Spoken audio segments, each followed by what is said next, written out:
Hey everyone, welcome back to Corporate Decoder, the place where we try to make sense of the financial mumbo jumbo that companies try to hide behind.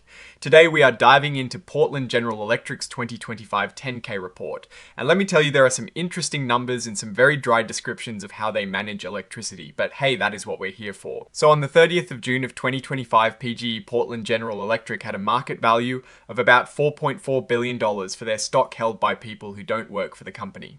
This gives us a baseline of what the market thought they were worth that day. Now, PGE operates in a very regulated world, a bit like a utility working under the watchful eye of a government commission. This means a lot of their business, how much they charge, and how they plan for the future has to be approved by these folks. They have something called a general rate case, which is basically a yearly checkup on how much it costs them to do business and how much they should be allowed to charge us. Let's look at some of the key numbers. For the average residential customer, the revenue per customer was about $1,700 in 2025. That is pretty consistent with 2024, but a noticeable jump from 2023 when it was around $1,481. This suggests prices went up, and for customers, that is a direct hit to their wallets. For the average commercial customer, revenue per customer also saw a jump from about $7,100 in 2023 to over $8,000 in 2025.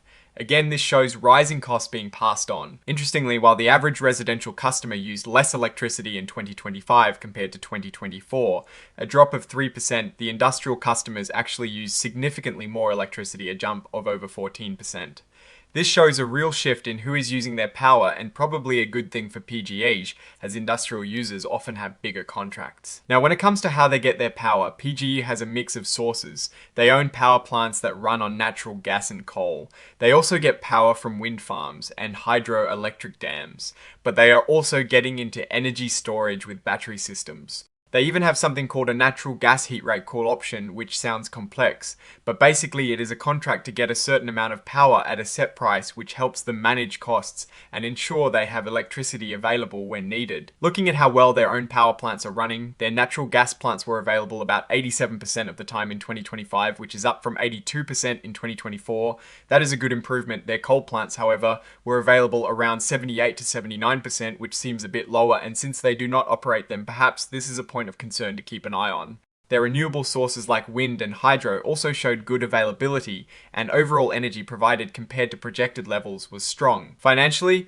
PGE saw its net income decrease slightly from $313 million in 2024 to $306 million in 2025. While that might sound like a small dip, it reflects a few things for starters. They had higher expenses related to depreciation and amortization and higher interest expenses. Plus, they got less in tax benefits compared to the previous year. On the revenue side, total revenues did go up by about 4%, reaching $3.6 billion in 2025. This increase was mostly driven by higher prices charged to their retail customers. Wholesale revenues, however, took a hit, dropping by 25%. This was due to lower prices for electricity sold in the wholesale market and also fewer sales volumes. It is important to note that these wholesale revenues are a bit different, because a large chunk of them from price risk management activities are not directly from selling energy to customers.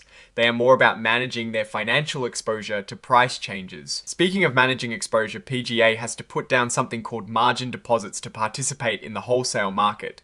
In 2025, these deposits were $116 million. This is a way to show they can cover their trades, and it is a significant amount of cash they need to have readily available. Now let's talk about where the money is going. PGE spent a massive $1.1 billion on capital expenditures in 2025, and they plan to spend even more, over $1.6 billion in 2026.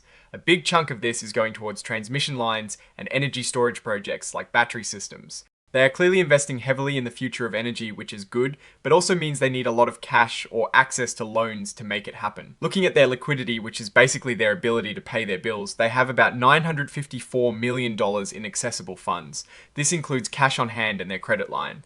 This seems pretty solid, but remember, they also have that big acquisition planned. And speaking of acquisitions, PGE announced a huge deal in February 2026 to buy parts of PacifiCorp's Washington State operations for a cool $1.9 billion. This is a game changer for them, significantly expanding their customer base and geographic reach. They are financing this with a mix of debt, equity, and a partner from Manulife Infrastructure Fund. If approved, this will fundamentally change the size and scope of PGA's business. Now, a big theme in any modern business is cybersecurity, and PGA takes this very seriously. They have a whole committee dedicated to it, overseen by a former FBI special agent in charge. This shows they understand the risks of a digital world, especially for a utility that operates critical infrastructure. Given the increasing risk of wildfires, PGE is also investing heavily in a wildfire mitigation program. They are spending tens of millions each year to harden their system and prevent ignitions. This is a direct response to the growing threat of environmental challenges and shows they are trying to be proactive. Let's circle back to the financials to get a better picture. Their retail revenues, which is the core of their business, grew about 9% in 2025, and that was mainly driven by price increases to cover higher costs. They had a significant amount deferred from something called alternative revenue programs, which is basically money they collected but have yet to account for. Now, for the big impression, PGE's debt to total capital ratio at the end of 2025 was 53%. This is a measure of how much debt they have compared to their overall capital. While not alarmingly high for a utility, it does mean they are using leverage to finance their operations, and that big acquisition will surely increase this number. Warren Buffett himself often looks at this ratio to gauge a company's financial health. They do have credit ratings from Moody's and S&P, but any downgrade below investment grade could hurt their ability to borrow money and increase the cost of their credit lines, potentially forcing them to put up more collateral for their energy trades. This is a balancing act they are constantly managing. So what is the story here? PGA is making big moves. They are investing heavily in new clean energy technologies and a much larger acquisition that will transform their company.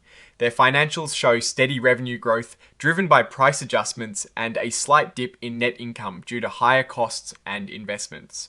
They are managing risks like wildfires and cybersecurity very seriously. The biggest wildcard is that massive acquisition in Washington. If it goes through, it will significantly expand their operations and market presence, but also bring new regulatory challenges and financial considerations.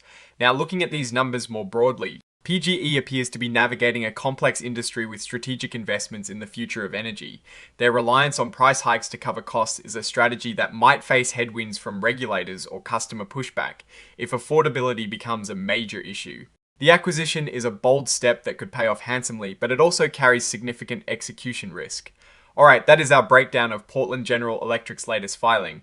What is your take on these numbers and what they signal for the company's future? Drop your thoughts in the comments. If this analysis was valuable, hitting that like button really helps, and subscribe for more deep dives. Don't forget to check out the Discord in the description. Thanks for watching. See you next time.